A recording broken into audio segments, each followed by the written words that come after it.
Welcome to ManXP. For more Manhwa content, please like and subscribe. Enjoy the video. Donald tries to open up about the issue of their department's recent performance. However, no one is paying attention to him. One of them tries to scare Donald by saying that Howard will leave for another company, and they will be in deep trouble. They tell him not to try too hard. Meanwhile, Howard is on the phone with his mother and assures her that they can pay off their debts now. The call ends and Sandy Dye from the marketing department approaches Howard. She asks if he will go to the department get-together, and Howard remembers the place as the mansion in his dream. Knowing that it is Mr. Liu's mansion, Howard agrees to go, and Sandy warns him about Mr. Liu being a clean freak. Howard remembers dirtying the mansion in the Dreamland. Sandy also warns him not to go into Mr. Liu's bedroom, and Howard remembers a pleasant memory that made him embarrassed for a while. Just then, they witness a robbery. Howard grabs Sandy's bag and throws it at the robber using his newly acquired javelin skill. The robber falls to the ground. The robber got apprehended. Howard wonders if Sandy is mad, but she is amazed instead. Her personality suddenly changes. Everyone helps in collecting the papers, and Howard notices a business card. Sandy claims that the company is an important business partner led by Mr. Lawrence. Howard finds the name familiar, and Sandy claims that Lawrence is dating Sabrina. Howard suddenly felt frustrated. The two later arrive at the get-together, and Howard easily navigates through the mansion. There, Howard sees Sabrina. Mr. Liu welcomes them, and Sandy suddenly acts close to Howard. Sabrina sees them and is disappointed. Mr. Liu starts explaining their department's goal. Howard wonders why Sabrina is present. Sandy explains that Sabrina is the one who established their department. What's more surprising is that Sabrina is the corporate president's daughter. Sandy also shared that Sabrina and Mr. Liu have been close since childhood and look good as a couple. Howard wonders why Sabrina ended up with Lawrence. Sandy tells him that the rich have their own lifestyle. Howard plans to forget what happened in the Dreamland. Mr. Liu then announces the start of the dinner. Lovely music plays, and he invites Sabrina to dance. Howard tries to enjoy the dinner, but seeing Sabrina, he can't help but recall their time together. Howard wonders if Sabrina will be happy with Mr. Liu. Howard accidentally burns himself, and Sandy comes to his rescue. However, everyone notices them and thinks that they are a couple. Sabrina looks at them with a sad expression. Just then, a man appears and complains about how Sabrina is dancing with another man. He is Hans and Lawrence's shoelicker. Mr. Liu explains that dances are normal for a gathering. Hans then asks Sabrina for a dance. Mr. Liu blocks him, but Hans tells him that he is not in a position to think about her. Knowing that they are business partners, Sabrina agrees to dance. However, Hans has ulterior motives. Sabrina stops him. Hans continues molesting her, but Sabrina stops him again. Sandy comments on how Mr. Liu is a coward for not doing anything. Hans stomps on Sabrina's dress and pushes her away, snapping her dress. Howard gets mad that he was wrong about Mr. Liu. He then takes action quickly. Howard's sizzling steak suddenly hits Hans' face. Hans orders his men to search for who did it. Howard's table gets checked, but Howard still has his steak. Luckily, Sandy gave him half of her steak. Sandy finds Howard heroic again. Hans gets mad that his men found nothing. Sabrina slaps him and tells him to leave. Howard is relieved that he was not hit like that in the Dreamland. Hans gets mad, but one of his men whispers something to him and suddenly retreats. Howard notices how Sandy looks at him and drags him out for a drink outside. Sandy plans to nail him today. Howard hesitates to drink because he only has $400 on his card. Sandy insists, and Howard plans to make her drunk to save money. Later, Sandy is too drunk, and Howard asks for her address.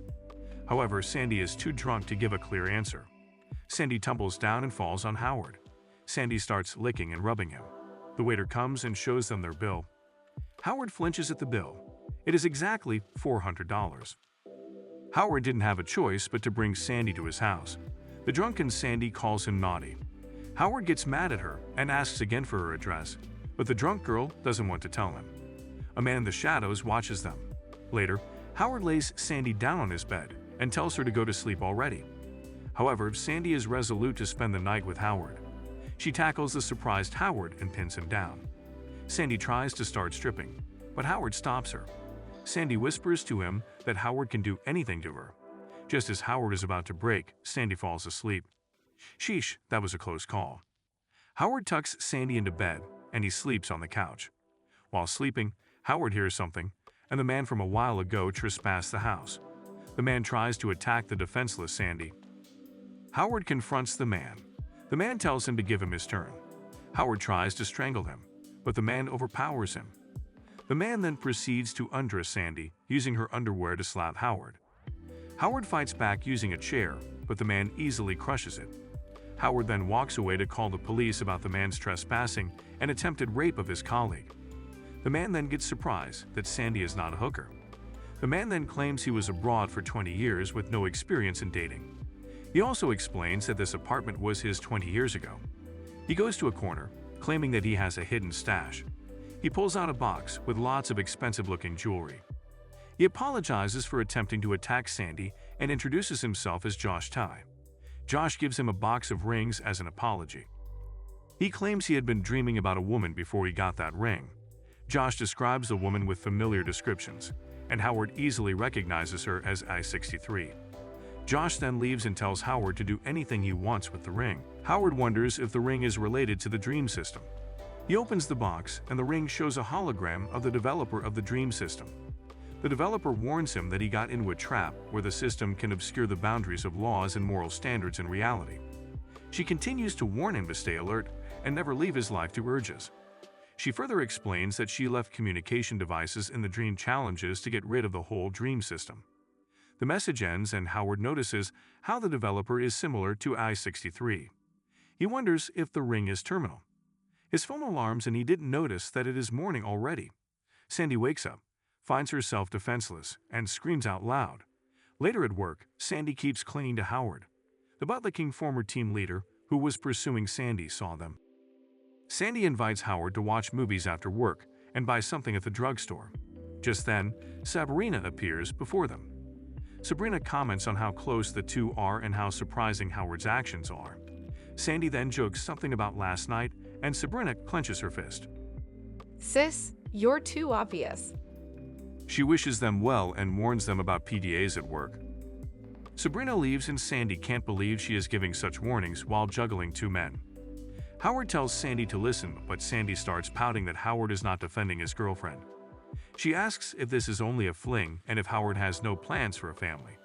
Howard thinks it through and now plans to put their relationship above everything else. Sandy hugs him and wishes Howard would be more aggressive with her.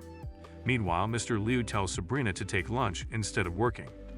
He then notices how anxious Sabrina is and asks if it is about Howard. Sabrina ignores his question, and the man they are talking about appears. Sabrina, fix your expressions, girl. Mr. Liu checks the work of Howard, who is looking downward. Mr. Liu asks where is looking, and Howard points to the plant on the desk. He finds it familiar and asks if it is a tomato plant. Howard and Sabrina look at each other. Sabrina asks him if he knows a lot of them. Howard claims he knows them by heart while recalling the time when he and Sabrina tend their tomato farm in the Dreamland. Sabrina asks where he saw them, and Howard claims that he saw a lot in his hometown. What a coward, Howard. Mr. Liu thought there was something else, and Howard just laughed it off. Mr. Liu then asks Sabrina why she is growing one in the office. She is calm and claims that she must have planted the wrong seeds. Howard later goes to the washroom and reminds himself that Sabrina in the Dreamland is different from reality. Sabrina was glad that she was composed enough. Howard remembers the warning from the developer not to fall into the trap. He reminds himself about their status. Sabrina tries to throw the plant to let go of everything. Both think that the dream is over and they are not related to each other anymore. That afternoon, Howard plans to cheer up Sandy. He saw her talking to the former team leader, who is claiming that Howard is deceiving her. He warns Sandy to stay away from hypocrites and leave. Howard tells Sandy to ignore him and invites her to watch a movie and go shopping. However, Sandy surprisingly asks for a breakup. She actually found out how much Howard's family is in debt and asked for the amount. Howard tells her, and Sandy's leg trembles upon hearing the amount. Sandy asks him to leave her out of it because she is not from a rich family. Also, she knows that Howard is not interested in her, and Sandy leaves. Howard goes back home while thinking about how debt affects his life. He opens his door and notices that the stove is open. An injured Josh meets him, and Howard chokes him. I thought it was a woman waiting for Howard. Josh asks for 2 days to stay at Howard's house. However, Howard immediately kicks him out. He wonders what Josh cooked and discovers an ominous-looking dish. Howard goes out and invites Josh back to his house. Howard exclaims how amazing the food is. Howard wonders how Josh can't find a job with his skills. However, Josh has a criminal record, and he is having a hard time living. Howard then suggests they open a restaurant together. Josh asks if Howard is sure about hiring him. Howard claims that this is an opportunity, and Josh agrees. Howard then asks for the jewelry Josh had before as capital. However, Josh gave them away to a random woman he met. Just then, Howard receives a call from Sandy. She offers Howard help in gaining money in a quicker way. Meanwhile, Mr. Liu commends how Howard works efficiently and quickly. He apologizes to Sabrina, thinking that she is in a complicated relationship with Howard. Later, Howard meets up with Sandy, who introduces her friends who do live broadcasts. Howard is anxious about the idea, but he still joins in the end. Howard feels like vomiting at his own attire. Sandy claims that this is just her way to help Howard. The live broadcast then starts, and Sandy's friend demonstrates the show's concept. The challenger will get electrocuted when they fail in throwing darts. They then welcome Howard as the challenger. Sandy gets worried that Howard might get hurt and tries to adjust the power level. However, her friends stop and scold her. Howard boldly throws a dart through his friend and hits the bullseye on the dartboard. Damn, that was cool, Howard. Howard continues the challenge and the number of viewers increases. Howard increases the distance and still keeps hitting the bullseye. Howard stops and claims that it is not fun and they are hoping for failure. He insists on claiming the remaining shots as failures and leaves. The three girls are worried that the broadcast failed. However, they notice something shocking. The next morning, Howard wakes up to someone's call. The call ends and Howard wonders if he got caught after the broadcast. He comes out of his room and Josh proudly presents his cooking. Howard plans to skip breakfast for now and tells Josh to stay in the house in the meantime. Howard goes to work and Sandy and her friends meet him. Howard runs away from them. In the office, a workmate tells Howard that Mr. Liu is looking for him. Howard asks what they are watching and sees himself on the live broadcast. His workmate claims that this person got viral after hitting 7 bullseyes. Howard reports to Mr. Liu, who knows that Howard and Sandy are on the live broadcast. Mr. Liu licks his lips as he looks at Howard. He then asks to contact the viral man so that he can cooperate with the company. Mr. Liu is deeply interested in the viral man's cool attitude. Mr. Liu offers a promotion and a salary increase. Howard immediately accepts the mission to look for the viral man. That afternoon, Howard meets Sandy and her friends. The fat friend begs Howard to cooperate with them again, and Howard surprisingly agrees. Howard is now living as the famous 7th son. The group conducts a fan meeting. Using Howard's throwing skills, he throws cakes at the fans who want to eat them. However, Sabrina finds this vulgar. Mr. Liu claims that this is the path to making money.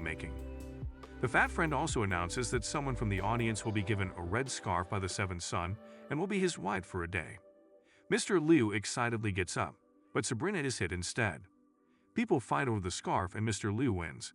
Later, Mr. Liu and Sabrina meet 7th son backstage to strike the deal with their company.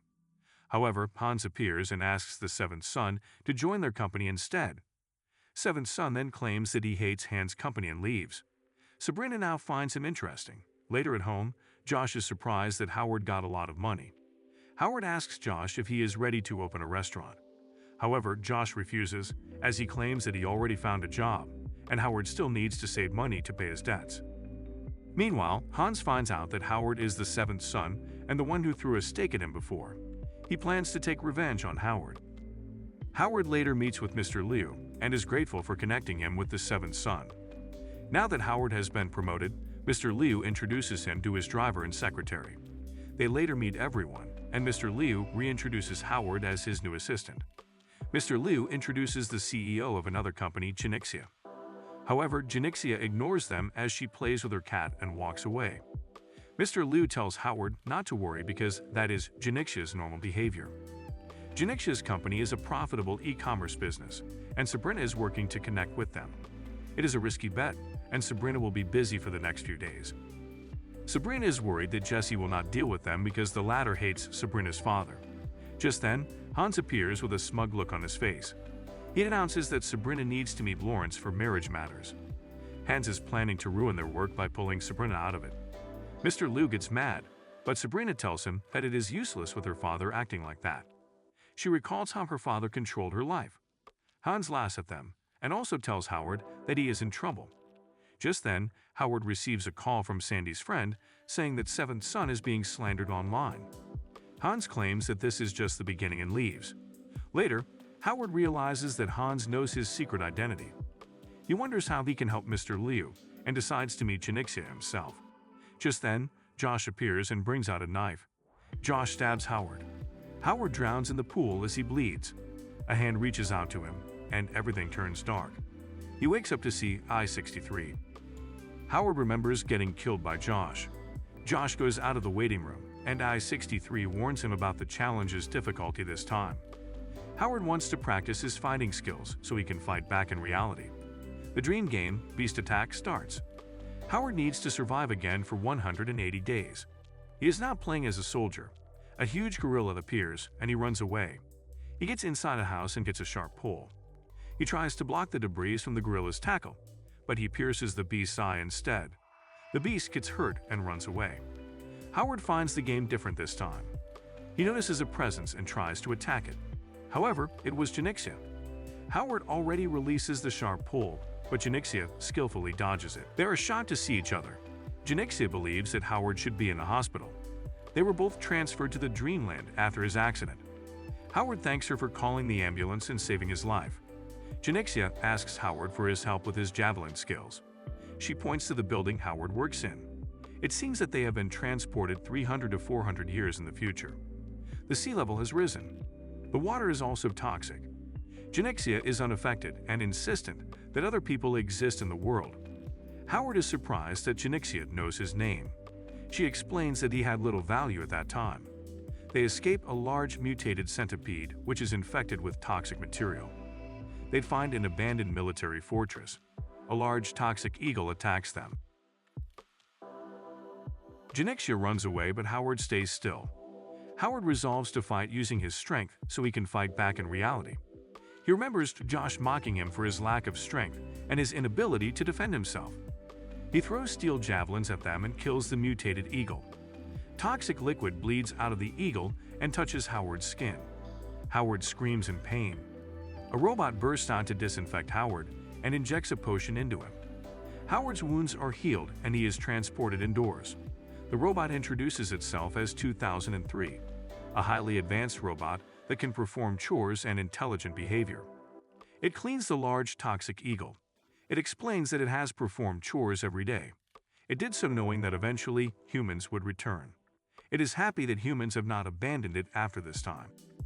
The robot 2003 explains that the humans went away 3 years ago and said they'll return in 1 year.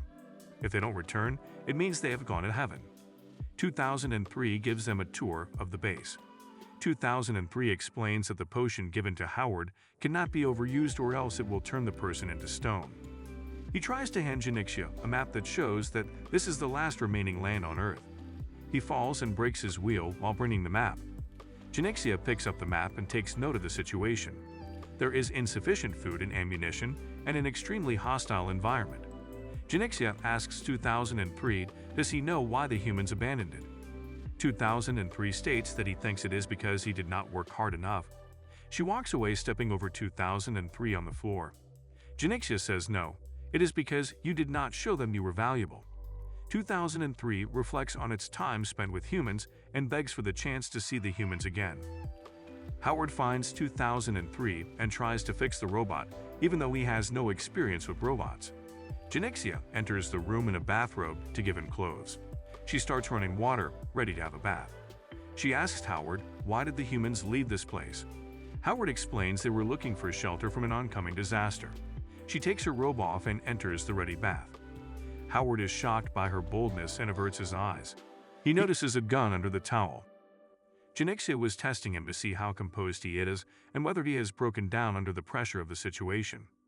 Howard becomes wary of Janixia and how calculated she is. She was unafraid of any sexual assault and was simply checking the mental state of her helper.